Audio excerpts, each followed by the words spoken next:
할렐루야, 할렐루야, 할렐루야. 네.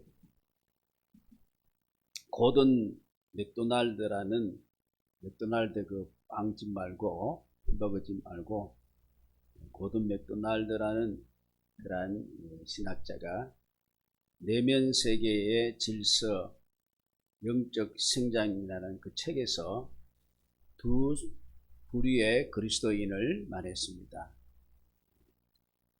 쫓겨다니는 그리스도인, 또 부름받은 그리스도인, 이렇게 두 부류로 이렇게 이야기를 했어요. 그러면서 비교를 하기를, 쫓겨다니는 자는 하루하루를 사는 자다. 하루하루 자기 목적 없이, 그리고 비전보다는 자기 야망만 가득 차 있다. 이겠습니다. 야망은 자기를 위해서 사는 거고, 비전은 하나님을 위해서 사는 겁니다. 자기 야망에 그저 어떤 목적 의식도 없이 그냥 막 살아가는 거예요. 그러니 급한 중요한 일을 따라 사는 게 아니고 그저 하루 급한 일만 그저 쫓아서 살아간다. 맨날 바빠요, 맨날. 이 삶은 매일매일 바쁜 것 같은데 의미가 없는 거예요. 바쁘기는 바쁜데 엄청 바빠요. 그래서 이 쫓겨다니는 사람은 그리스도가 주인이기보다는 늘 인생의 주인은 자기가 주인이에요. 내가 주인이다. 에헴하고 내가 주인이다. 절대로 자신을 누구에게도 이끌림을 허락하지 않는 것이죠. 이렇게 해서, 그리고 대체로 이런 사람은 과거에 묶여가지고 현실을 살아가는 것이죠. 과거에 매여가지고 현실을 사는 사람이죠. 그러나 부름받은 그리스도인은 말 그대로 부름을 받았기 때문에 자기 자신을 위해서 사는 자가 아니고 자기를 불러준 자가 자기가 이끄는 대로 자기를 맡기는 삶이에요. 자기 부름을 받은 자에게 자기를 맡기는 것이죠. 그러니 절대로 과거에 묶이지 않는 거예요. 과거에 묶이지 않고 또 이 현실에 안주하지 않아요. 현실에 이렇게 안주하지 않고 자신을 불러주신 그분의 비전에 그렇게 맞춰서 오늘 살아가는 사람이죠. 이 쫓겨다니는 자는 하는 일을 가만히 보면은 자기가 하고 싶은 대로 하는 거예요. 자기 하고 싶은 대로 하는 거예요. 하고 싶은 말 다 하고 자기가 하고 싶은 일 다 하고. 그러나 부름받은 자는 자기가 꼭 해야 할 일을 하는 거예요. 자기 어떤 그게 하고 싶지 않은 그게 메이는 게 아니고 내가 꼭 해야 할 일. 그리고 쫓겨다니는 자는 자기 필요만 찾아서 가는 게 자기 필요만, 다른 말하면 자기 이익만 찾아서 가고, 부름받은 자는 나를 필요로 하는 데 가는 겁니다. 나를 원하는 대로, 나를 필요로 하는 대로 가는 거예요. 여러분 어떻습니까? 제가 이렇게 쭉 예를 들어서 고든 맥도날드의 이 사람 두 그리스도인을 이야기했는데 나는 어떻습니까? 맨날 내 삶이 쫓기는 삶입니까? 맨날 쫓겨요, 쫓겨. 아니면은 나는 그 부름에 그게 이끌려서 나는 이렇게 부름에 따라서 가는 삶이냐? 우리는 두 이렇게 부류로 비유한다면은 그렇게 나눠볼 수가 있는 겁니다. 그래서 그리스도인은 삶에 쫓기는 자가 아니에요. 어쩌면은 내 일단 삶에는 여유를 가질 수도 있을 거예요. 오히려 하나님의 비전을 바라보면서 살아가기 때문에 여유가 있어요. 그래서 내 인생의 이정표, 나가는 길이 이렇게 비전으로 정해져 있는 것이죠. 그리고 어떤 이 비전이 확실히 있기 때문에 흔들리지 않는 삶을 사는 것이죠. 흔들리지 않아요. 누가 무슨 일이 하더라도 또 어떤 상황이 있더라도 흔들리지 않고 확실하게 딱 정해져 있기 때문에 살아갑니다. 오늘 본문의 사도 바울은 자기가 쫓기는 자의 삶에서 그가 이끌림을 받는 삶으로 이제 바뀌는 삶의 장면이 나옵니다. 자, 우리가 맨날 삶에 쫓기잖아요. 쫓겨요, 안 쫓겨요? 대답은 안 하시네. 쫓기잖아요. 근데 이게 쫓기지 않고, 정말로 거기에 쫓기지 않고, 내 삶을, 이정표를 정말로 확실히 이렇게 세워서 갈 수 있는 그 이끌림을 받는 삶은 예수를 만남에 있습니다. 아멘. 어떤 기회를 만나는 게 아니고 예수를 만나는 있습니다. 사람들이 그 삶의 동기가 목적이 바뀌는 경우가 있어요. 큰 질병이 찾아온다든지, 가정에 큰 사건이 터진다든지, 내 주변에 무슨 일을 경험하고서는 이렇게 사는 게 인생이 아니네 하고 이제 그 동기가 싹 바뀌어버리는 거예요. 동기가. 그러기 전에는 절대로 바뀌지 않죠.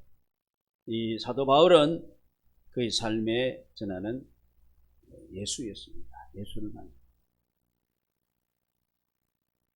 오늘 본문 보니까 6절에서 10절까지 보니까 가는 중 다메섹에 가까이 갈 때 오중쯤 되어 호련히 하늘로부터 큰 빛이 나를 둘러비치매 내가 땅에 엎드러져 들으니 소리 있어 이르되 사울아 사울아 내가 왜 나를 박해하느냐.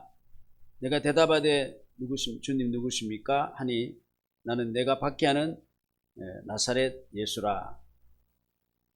나와 함께 있는 사람들은 빛은 보면서도 나에게 말씀하신 이의 소리는 듣지 못했다. 내가 이르되 주님 그러면 내가 뭘 하리까. 주께서 이르시되 일어나 다메섹으로 들어가라. 내가 해야 할 모든 것을 거기서 누가 이르리라 하시거늘. 할렐루야. 예수를 딱 만나보니까 나 지금부터 뭐 해야 되는데요? 다메섹에 들어가 봐라. 그러면 너 할 일을 너 인생 이정표가 새롭게 설정될 거야.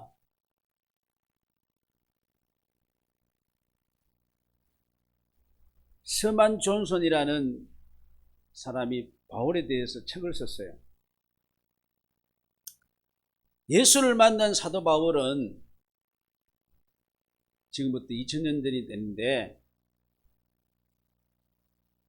2000년의 역사를 세계사에서 사도 바울을 빼고는 역사를 이야기할 수가 없다는 거예요. 특별히 서양사에서는. 바울 빼고는 역사를 이야기할 수 없다는 거예요.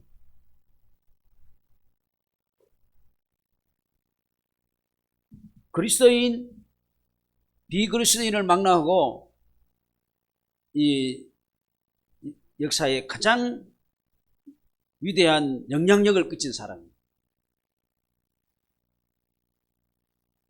그는 여행을 많이 했죠. 예수를 만나고 여행을 많이 했습니다. 우리 보통 사람들은 지금으로부터 2000년 전이면은 자기 그 그 자기 지방에서 밖에 못 살았어요. 거기서 여자 만나고 남자 만나고 결혼하고 거기서 묵고 살고 거기서 죽는 거예요. 2000년 전이라면. 우리나라가 이게 이 여행을 많이 하고 이게 많이 된 것은 우리가 얼마 안 돼요. 전부 다 그 자기 지방에서 살았죠. 산 넘어 사람이 죽어가는지 살아가는지도 모를 때가 많이 있는 거예요. 근데 그 당시 2000년 전이면은 우리나라는 어떤 시대예요? 응? 응? 삼국시대.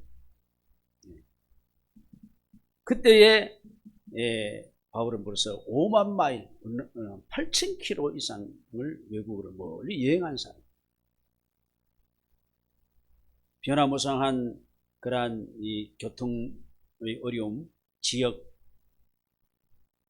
요새는 뭐 길이 뻥뻥 뚫려가지고 뭐 차 타고 왔다 갔다 하지만은 그때는 상상도 못했어요. 그러니 2000년 전의 여행은 굉장한 그런 여행이었죠. 왜 그렇게 여행이 많이 됐느냐? 세 번의 세계를 경험한 사람이에요. 세계를 3번을 경험했다. 뭐냐면은, 그런 태어날 때 히브리인으로 태어났어요. 우리는 대한민국 사람으로 태어났죠. 그래서 유대인으로의 삶을 살았습니다. 유대인. 보통 사람은 그렇게 다 살 거예요. 그런데 그는 로마 시민권을 가졌기 때문에 로마 시민으로 다시 태어나서 그리스 로마의 문명을 누리면서 또 살았어요. 그리스 로마. 휘황찬란하잖아요. 그리스 로마. 거기에다가 그는 그리스도를 만나서 그리스도인으로서의 신앙과 그 선교의 세계를 살았다. 굉장히 폭넓은 삶을 살았다는 말입니다. 그렇죠? 조그만 여기 지역적으로 그렇게 사는 게 아니고 아주 넓은 쪽으로 살았다. 그래서 그는 위대한 선교사. 로마까지 들어가서 황제에게 그리스도를 전도하는, 그리고 많은 교회를 세우는 엄청난 일을 어떻게 해요? 바울이라는 사람이었어요. 누구 만나고? 예수를 만나고. 인생이 이중표가 바뀌어버렸어요. 그런 머리도 좋아요. 당시의 대표적인 언어가 자기가 태어난 언어 히브리어, 그러고 헬라의 시대도 헬라어가 통했고, 로마, 지금 어때요? 저 스바나, 스페인, 스바나어 등 모든 언어에 능통한 사람이었습니다. 물론 그는 모든 건 뛰어난 사람이죠. 그러나 예수를 만나고, 그런 예수에 관한 책을 그가 순교하기까지 20몇 년 동안 13권이나 이렇게 썼어요. 13권 서신서. 대체로 보면 다 사도 바울이 쓴 거예요. 로마서, 데살로니가 전후서, 고린도 전후서, 이런 등등, 에베소서, 모두가 이 사도 바울이 적었는데, 그것을 통해서 우리의 신앙, 그리고 바른 신학이 뭔가를 가르쳐 준 거예요. 의인은 무엇으로 살리라? 믿음으로 살리라. 유명한 말을 했잖아요.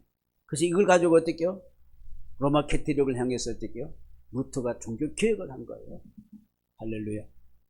신앙의 체계를 세워서 어마어마한 사람. 이 일은 왜 어떻게 이 일을 했느냐? 이 사람이 바로 뜨거운 열정을 가지고 했을까? 그리고 그렇게 된 것은 누굴 만났다고요? 예수를 제대로 만나버렸어요. 할렐루야. 할렐루야. 어렴풋이 맞는 게 알았거든요. 죽도록 맞은 거예요. 죽을 뻔했는 거예요. 예수 만나면서.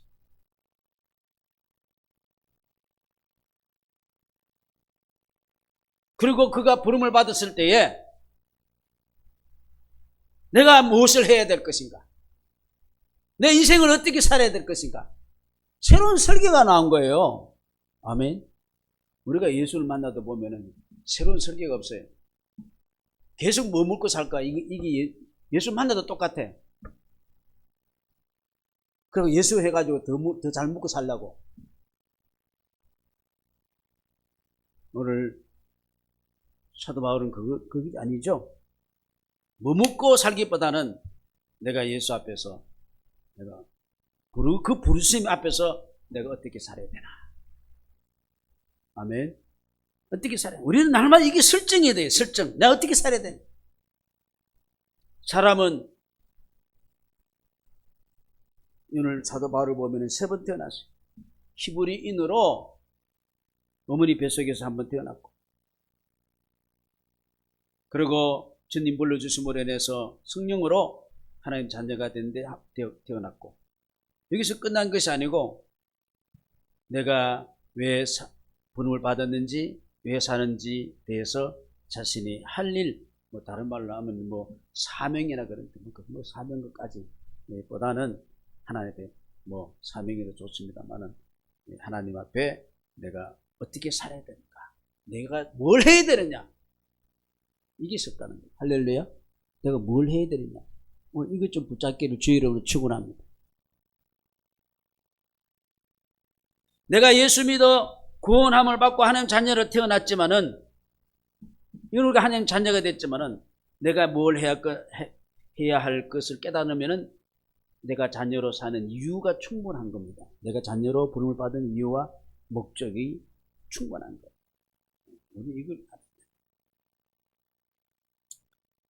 우리는 보통 야, 네 하고 싶은 대로 해라 그러잖아요. 그래서 내가 하고 싶은 일이 있고, 또 내가 능력이 있어서 내가 할 수 있는 일이 있어요. 그러나 하고 싶은 일, 내가 할 수 있는 일 그 외에 꼭 내가 해야만 할 일이 있는 줄로 믿습니다. 꼭 내가 해야 할 일이 있어요. 하고 싶은 일을 하면은 자기 성취고 자기 만족이죠. 그렇잖아요? 오늘날 모든 사람들이 뭐예요? 자기 하고 싶은 대로 하는 거예요. 자기 성취, 자기 성취, 자기 만족이에요. 자기 실현이죠. 오늘 이걸 좋아하잖아요. 그거 참 좋아요. 그거 하고 싫은데 자꾸 하락하면 힘들어요. 그리고 다른 사람 못하지만은 내가 할 수 있는 일이 있습니다. 이거는 자기의 능력을 나타내는 것이죠. 나는 이런 능력이 있다. 그것이죠. 다른 사람 못해도 내가 하는 것이 그게 자기 능력이 나타내잖아요. 그러나 꼭 해야 할 일은 우리의 삶의 존재의 이유가 되고 또 삶의 목적이 됩니다. 뭐가 좋아요? 뭐가 중요한 겁니까? 삶의 이유가 있어야 돼요. 아멘. 삶의 이유. 그리고 우리의 존재의 목적이 있습니다. 사람은 하고 싶은 일을 함으로 자기 꿈을 이루고 할 수 있는 일로 함으로써 자신의 능력을 나타내지만은 우리는 해야 할 일을 함으로써 우리 존재의 이유를, 부름의 이유를 우리가 나타내는 줄로 믿습니다. 그러므로 우리가 진정 태어난다는 것은 어머니 뱃속에서 태어나는 뭐 너는 뭐 어디가 뭐 조선인이고 너는 뭐 한국인이고 너는 뭐 아프리카 사람이고 그것이 진정이 태어나는 게 아니고, 우리가 진정으로 태어나는 것은 내가 부름의 확신을 가지고 내가 해야 할 일을 발견하는 순간인 줄로 믿습니다. 아멘. 이것 좀 발견하면 여러분 가치가 올라가요.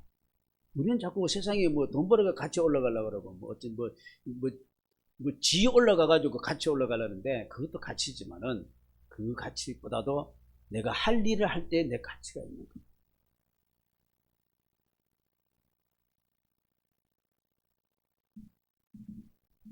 평생에 내가 지금까지 앞으로 내 평생이 삶이 얼마나 남았는지, 모세는 뭐라 그랬어요? 우리 남은 날을 계획 카운트 해봐라 그랬어요. 우리 김교 장로님은 100세까지 사실 자신이 있으신 것 같아요. 김교 장로님보다 많이 남았어요. 100세까지 사실. 근데 그렇지 못한 사람 많이 있더라고요.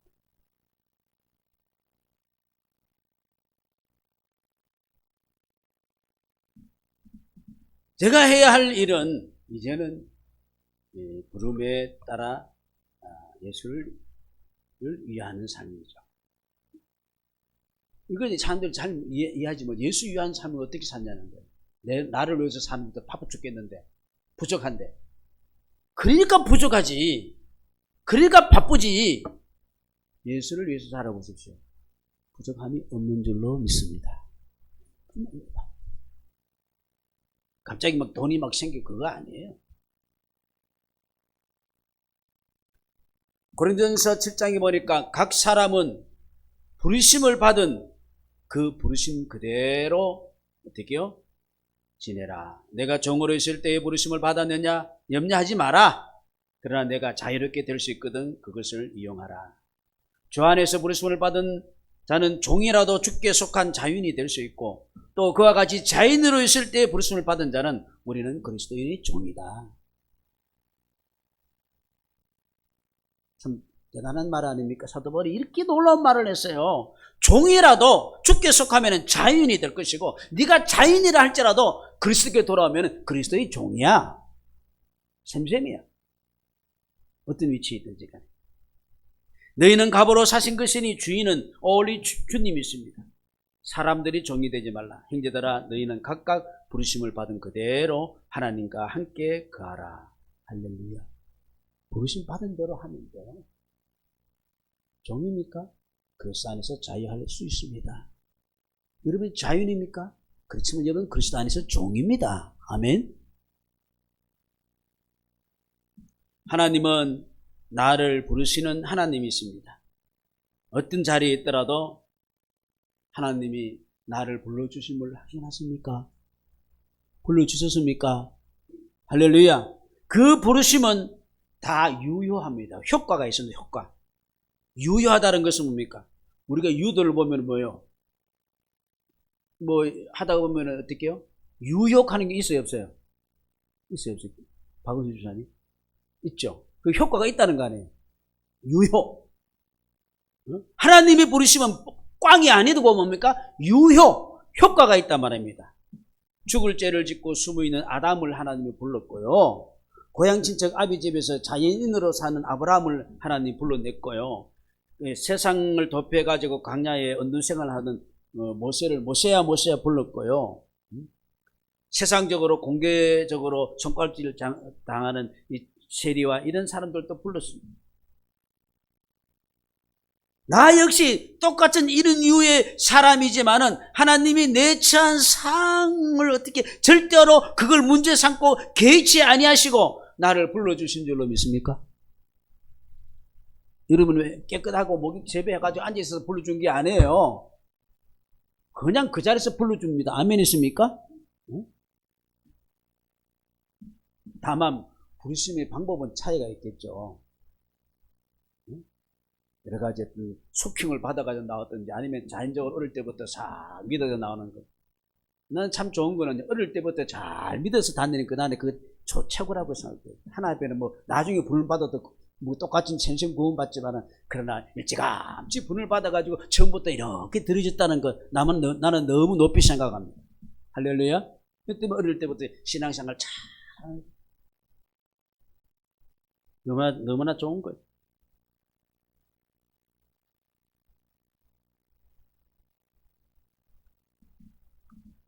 부름의 의지와 방식은 사람에 따라 상황에 따라 다르지만은 하나님은 우리를 뭐 당신의 선한 뜻 가운데 불러준 거예요. 부르면 의미가 있는 거예요. 고린도전서 1장에 보니까 하나님의 뜻을 따라 그리스도 예수의 사도로 부르심을 받은 바울과 형제 소수대는 이렇게 이야기합니다. 누굴 뜻을 따라서 그냥 막 부른 게 아니고 아까 유효라 그랬죠. 뜻이 있어 우리를 불러주신 줄로 믿습니다.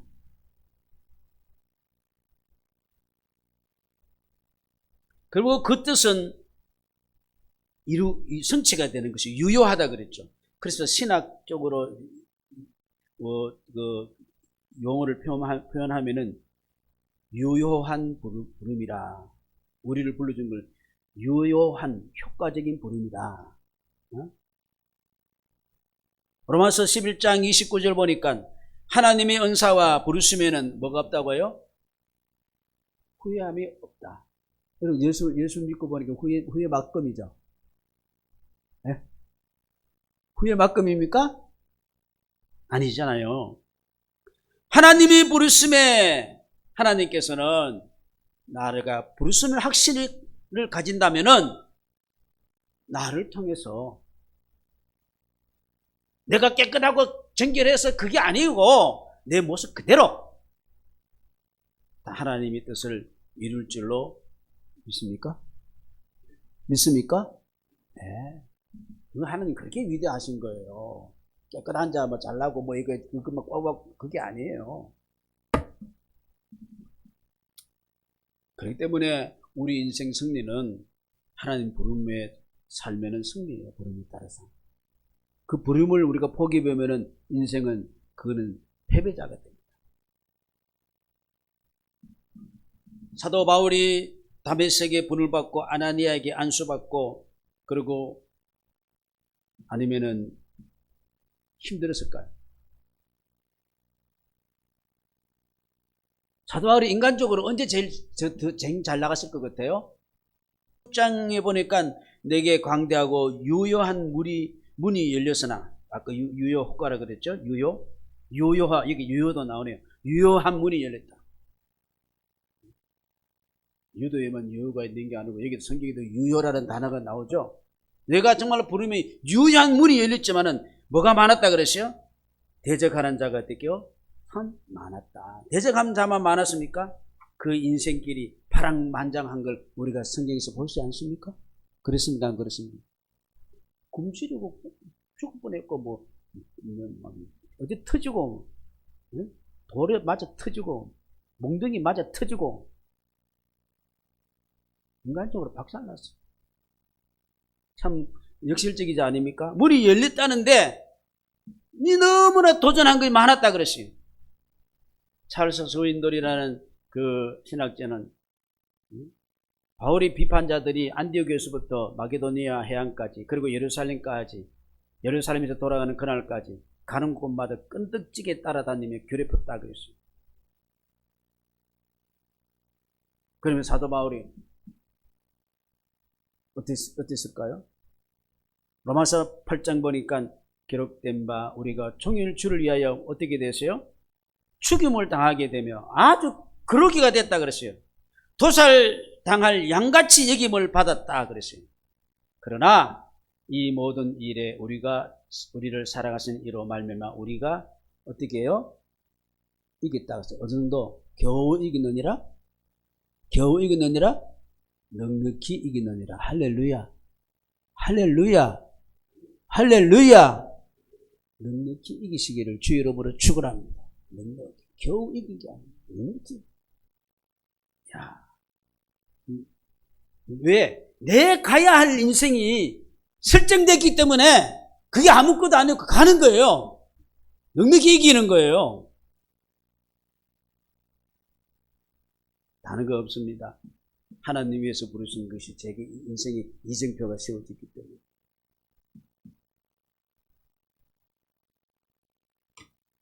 우리나라 이 조그만 나라 이게 복음 돌아가서 기적을 일으켰잖아요. 대단한 나라잖아요. 세계적으로 볼 때. 그래야 안 그래요? 세계 원조 받고 이렇게 독립해가지고 이렇게 부강한 나라는 세계에서 대한민국밖에 없어요. 다 원조 받고 아직도 있지. 이게 뭐가 돌아왔기 때문입니까? 복음이 돌아왔고 복음을 받아들였기 때문입니다. 거기에서 한국에 많은 젊은이들이 와서 피를 뿌렸잖아요. 26세에 이 조선 땅에 와서 선교사로 와서 죽은 루비 캔드릭 선교사라는 사람이 있습니다. 한번 따라 합시다. 이 사람 이름 한번 불러주십시다. 루비 캔드릭 선교사님. 예, 이분은 1883년에 태어나서 1908년에 죽었어요. 아주 짧은 인생을 살았죠. 만으로 25세, 한국 나이 26세. 근데 그거 죽음 묘비에 이렇게 적어놨어요. 어떤 사람 묘비는 뭐라 그랬어요? 내가 우물쭈물하다가 이럴 줄 알았다가 적힌 묘비도 있었다 그랬죠? 이것도 못하고 저것도 못하고 우물쭈물쭈 하다가 내가 죽었다 이 말이에요.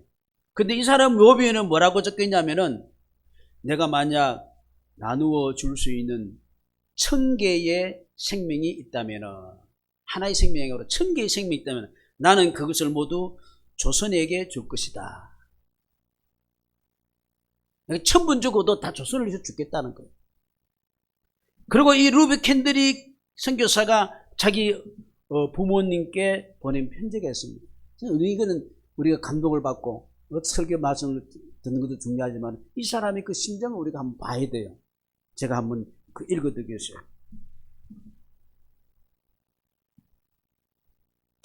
26세에 죽었는데 이곳 조선 땅에 오기 전 집들에 심었던 꽃들이 활짝 피어났다는 소식을 들었을 때 하루 종일 집 생각만 했습니다. 자기 미국에 있는 집을 생각했단 말입니다. 꽃이 피었다는 소식을 들었을 때 자기가 심고는 그 씨앗이 욕심쟁이 수지가 그 씨앗을 받아 동네 사람에게 나누어 주다니 너무나 대견스럽군요. 아마 내년 봄이 되면 온통 우리 동네는 내가 심은 노란 꽃으로 대표 있겠군요. 아버지 어머니, 이곳 조선 땅은 참으로 아름다운 곳입니다. 모두들 하나님을 닮는 사람들 같습니다.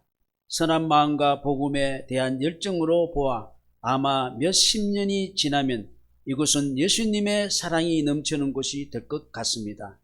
저는 복음을 듣기 위해 20km를 맨발로 걸어오는 어린 아이들을 보았을 때, 당시에는 아이들이 이렇게 참으로 예배당에 이렇게 모이는 것, 20km였는데 신발도 제대로 없어 맨발로 봤을 때 그들 안에 있는 하나님의 사랑 때문에 오히려 위로를 받습니다.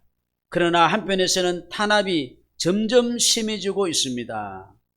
그저께는 예수님을 영접한 지 일주일도 안 된 30명이 끌려가 순교했고 토마스 선교사와 제임스 선교사도 순교했습니다.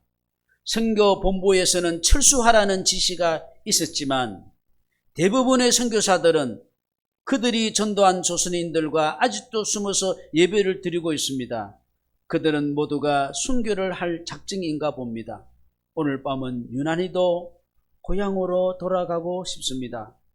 외국인을 죽이고 기독교를 정오한다는 소문 때문에 부두에서 이제 어머니가 헤어지는 그 배 부두에서 저를 끝까지 말려 있었던 어머니의 얼굴이 자꾸 제 눈앞에 어른거립니다. 아버지 어머니, 어쩌면 이 편지가 마지막일 수도 있습니다. 제가 이곳에 오기 전 뒷뜰에 심었던 한 알의 씨앗이 이제 내년이면 온 동네가 꽃으로 가득하겠죠. 그리고 또 다른 씨앗을 만들어내겠죠.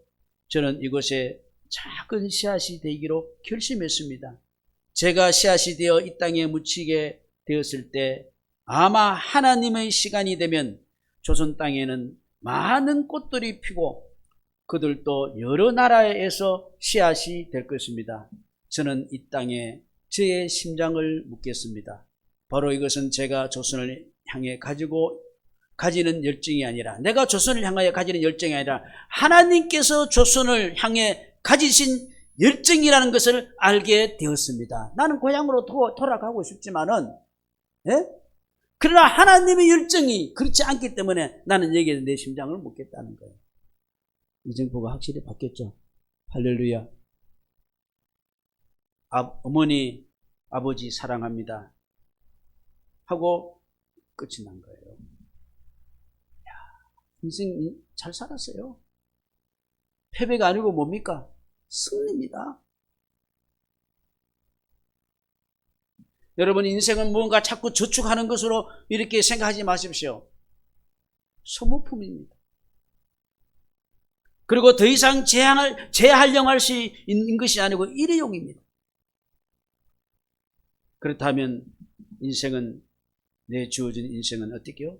다 소진하고 해야 돼요. 끝없이 내 인생에 투자만 통한 이익을 가지려고 하니 우리는 나의 이익이 없는 인생이 그렇게 고달픈 겁니다. 조금이라도 우리는 그런 마음을 가진다면은, 손해보면은, 또 희생이 요구된다면은, 대가가 따르지 않는다면은 우리는 견딜 수 없다고 생각합니다. 자기에게 어떤 질거가 와도 그게 용납되지 않습니다. 우리가 하는 일을 돈과 이익에만 관련시키면은 그 지급이 되고요.